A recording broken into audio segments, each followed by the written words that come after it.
Alright, y'all are basically just handing me content on a golden plate right now. I mean, if you're one of these people sitting here defending anti-consumer practices, whether it be in my comments, on Twitter, whatever, you're just handing me content. And y'all pick no better time to hand me content either, because I got a couple weeks off work due to the fact that I'm recovering from a minor surgery, and I needed a way to spend that time, and I am more than happy to spend that time debunking stupid anti-consumer practice defenders. So Star Wars Outlaws recently got announced, and they put out a trailer for it, and all the anti-consumer practices that Ubisoft loves to shove in their games are on full display.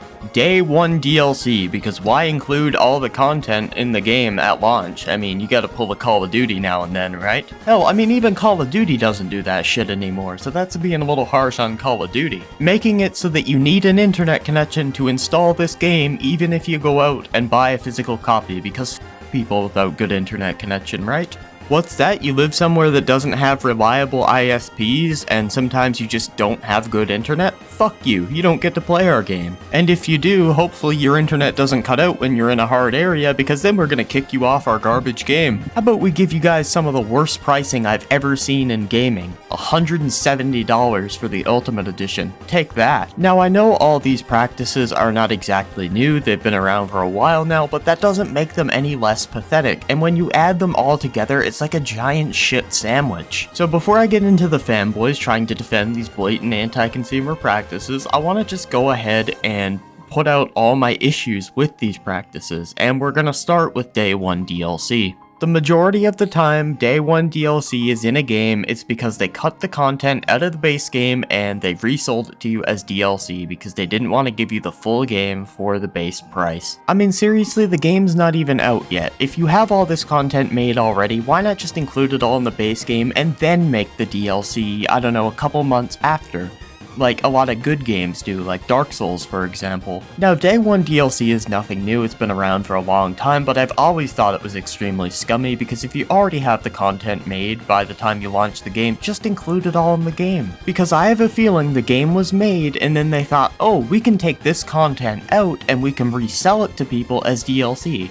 And when you're taking a look at people as scummy as Ubisoft, that's definitely something they'd do. I mean, just the other day I was reading an article where Ubisoft actually went into people's libraries and took the Crew game away from people that paid for it.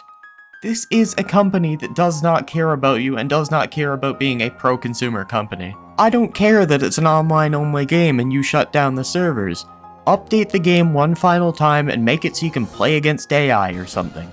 I don't know, keep the game there so that modders can find a way to keep the game alive. And now that we're speaking about games being online, let's talk about their next anti-consumer practice: forcing internet connection for a single-player offline game. Seriously, fuck off. There's no reason I should need to connect to the internet to play my video game that I went out and bought physically offline. It's literally a single-player game. Not everyone has good internet connections. Some people live in areas that just do not have good ISPs and they prefer to buy games physically for that reason. So you forcing internet connection downloads for physical copies of games is incredibly pathetic and it defeats almost the entire point of buying a physical game. Not to mention the fact that you guys might shut down the servers like you did with the Crew game, and then people's games are they're just a paperweight at that point. You can't do anything with them. With the price of games nowadays, there is no reason my game should just have the, possibility of just disappearing in the future. And speaking of prices of games nowadays, $170 for the Ultimate Edition? Fuck off. Take your Star Wars game, your DLC, your servers, your lightsaber, and ram it up your ass. Now before we go ahead and take a look at some Ubisoft/Star Wars Outlaws fanboys, I just want to say this.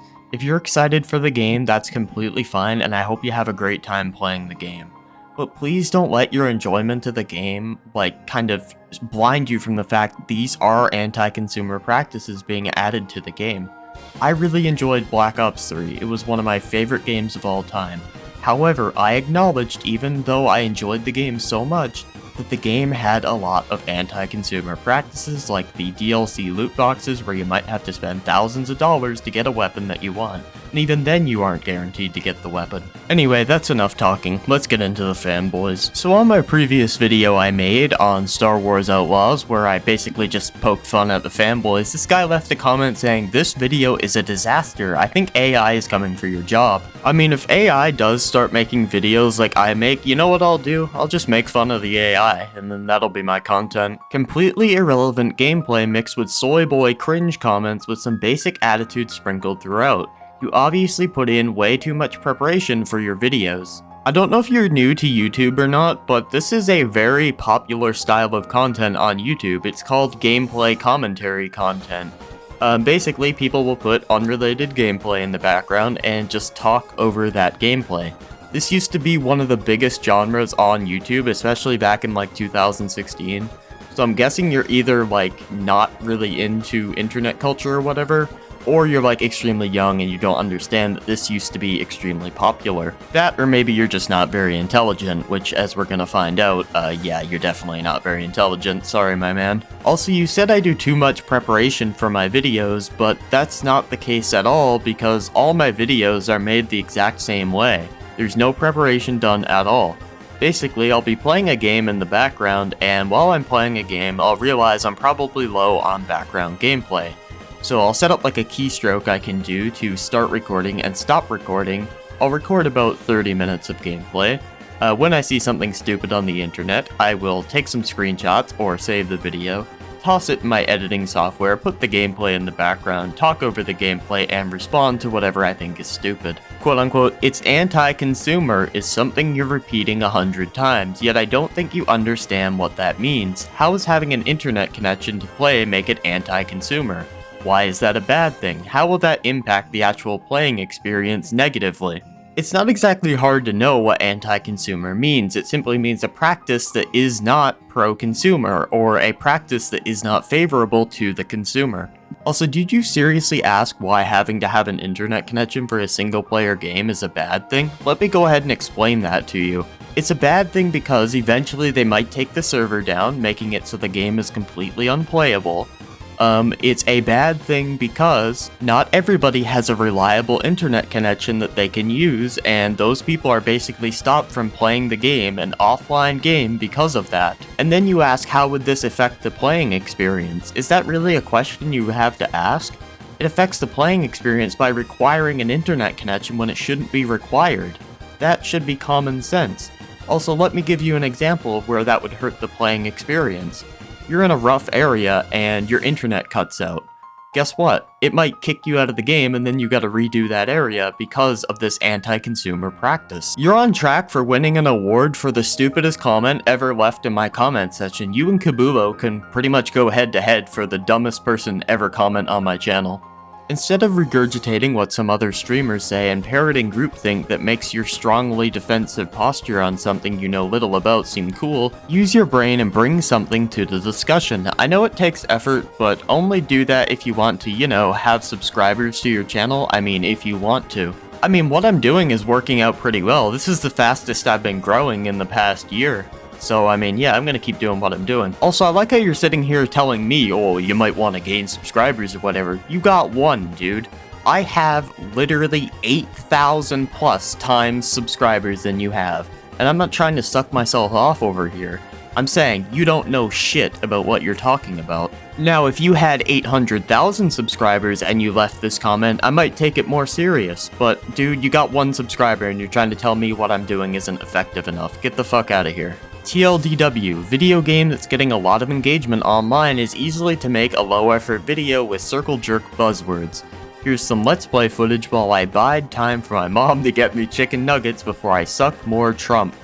Oh, and this game sucks, I'll never play it, and it shouldn't exist. But my preservation. I love how you come into my comment section and you immediately just bring up Trump even though it has literally nothing to do with anything I talked about. Like, are you that obsessed with politics? Like, do you have any personality at all? Also, you say I'm sucking off Trump despite me never talking about Trump, but you're literally here sucking off Ubisoft. Hopefully they'll send you a t-shirt someday or something. And here's a little hint, if they do send you a t-shirt, maybe unbox it on your channel and you'll get more than one view on your next video. Don't you just love it when people people decide a game is the worst thing ever months before it even releases? I mean, there's so many red flags though, I can tell that it's probably not gonna be good.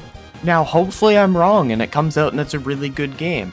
But first of all, internet connection required for absolutely no reason, probably so they can take the game from you later on. That's a red flag. Day 1 DLC, and not only Day 1 DLC, but probably some of the most expensive DLC I've ever seen in a video game ever. That's a red flag. The Ultimate Edition costing $170 Canadian. That's a red flag. There's just so many red flags here, dude, and it's an Ubisoft game, so the game is probably not gonna be that great.